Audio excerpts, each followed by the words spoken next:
Ugh. Have you ever taken a selfie and looked at it and just thought, ugh, delete? So what do?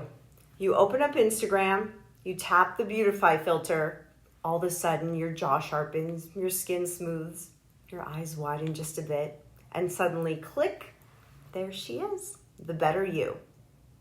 Now here's the question. If we only recognize ourselves after a filter, do we even really know who we are? Beauty filters started as fun. A little sparkle here, some dog ears there. But now they've become something entirely different.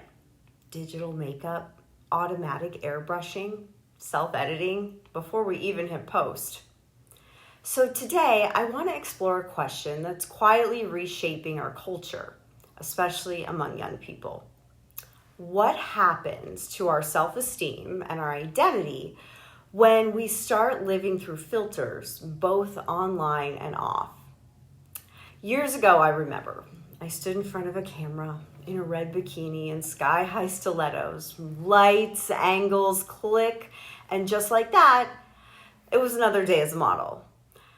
But the photo that was eventually published wasn't me. I mean, not really. My thighs were slimmer, my skin was smoother, and my waist and abs were practically magically carved by Photoshop. At that time, I was barely in my 20s, and I was already chasing a version of myself that never existed and probably never would. And that was way before beauty filters. Now, you don't need a camera crew, you don't need a stylist, you don't need Photoshop. All you need is an app. And with the tap of your fingers, you can erase all the parts of yourself that you don't find lovable. Here's the thing though. What happens when we can't love ourselves unless we're filtered? So that is the big question we are here to talk about today. Beauty filters aren't just changing how we look. They're changing how we see ourselves, how we see others, and honestly, how we see and how we view reality. And they're leaving a mental health crisis in their wake. Okay, let's zoom out for a second. There are over 1.4 billion beauty filter users globally. Now, that's not just influencers or teens. That's moms, dads, students, professionals, practically everyone. So a 2022 Dove study found that 80% of girls that have used filters or photo editing apps have been by the age of 13. Let that sink in. And even more alarming, many report that they don't want to post anything without the use of them. We've gone from enhancing reality to actually escaping it. TikTok's bold glamour filter isn't just a skin smoother, it reshapes your entire face with AI precision. Perfect bone structure, jawline, lashes, eyes. It creates a version of yourself that you can't even recognize. And it's seductive because it gives us a taste of what society tells us is ideal. We can now view ourselves that way. But once you've seen your perfected self, it becomes that much more difficult to accept the real one. And look, I know this struggle deeply.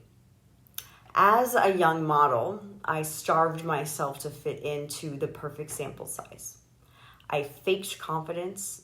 I lost my period. I lost my job. I lost my joy. I lost years of my life to an eating disorder that was fueled by the belief that I needed to be smaller, smoother, tighter, just less. And this pressure never really faded. Unfortunately, it just intensified. My body wasn't my own at that point. It was a product, it was a projection, and over time I began to believe that I was only valuable if I was flawless. But flawless, that's a moving target, especially in the age of filters. Example, you could be perfect today and obsolete tomorrow. Today we're seeing skyrocketing rates of body dysmorphia, anxiety, disordered eating, plastic surgery consultations inspired by filtered selfies. This even has a name now, Snapchat dysmorphia. And let's not forget the endless cycle, right?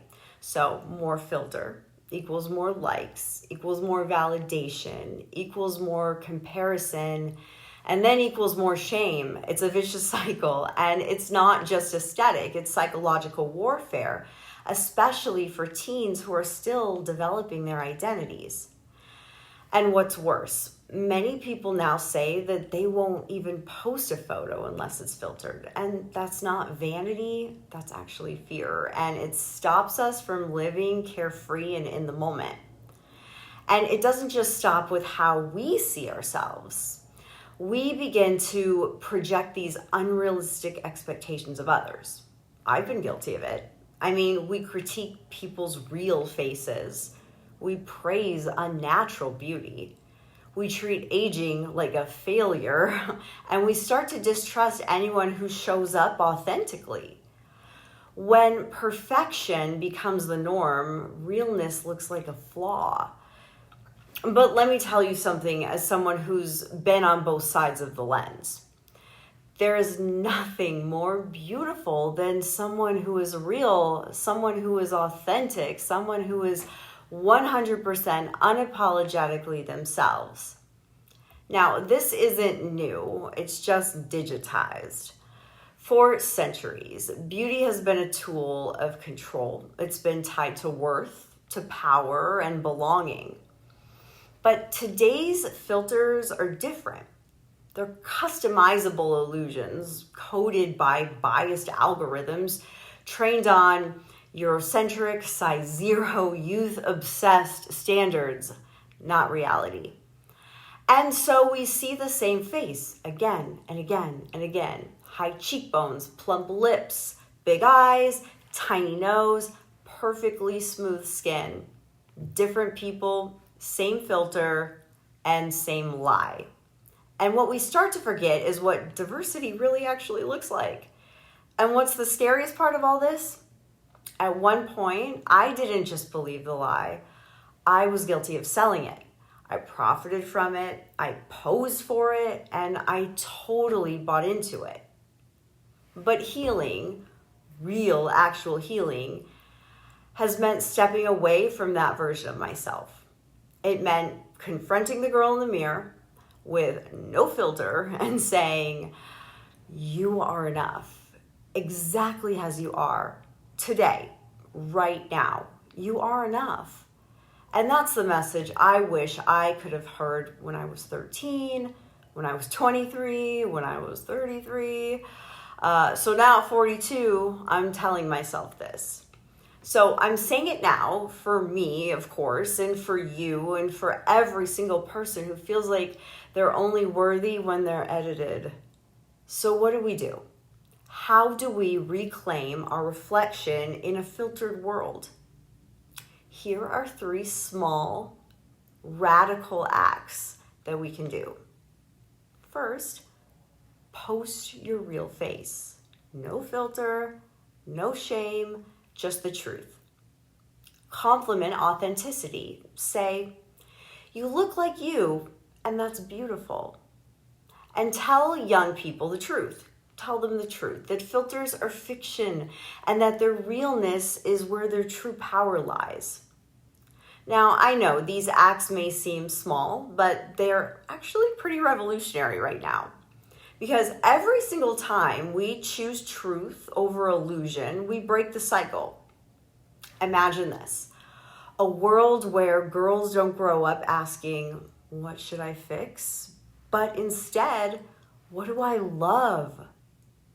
We are people. We are not filters. We are freckles and laugh lines and scars and pores and weird angles and tired eyes and authentic light. We are stories that no filter could ever replicate. If I could leave you with just one final thought, it would be this. You are not the version of yourself that fits best in the frame. You are the one who steps outside of it. Because real and authentic beauty is not filtered. It's not. It's felt. And it's time that we absolutely start seeing it again. Thanks.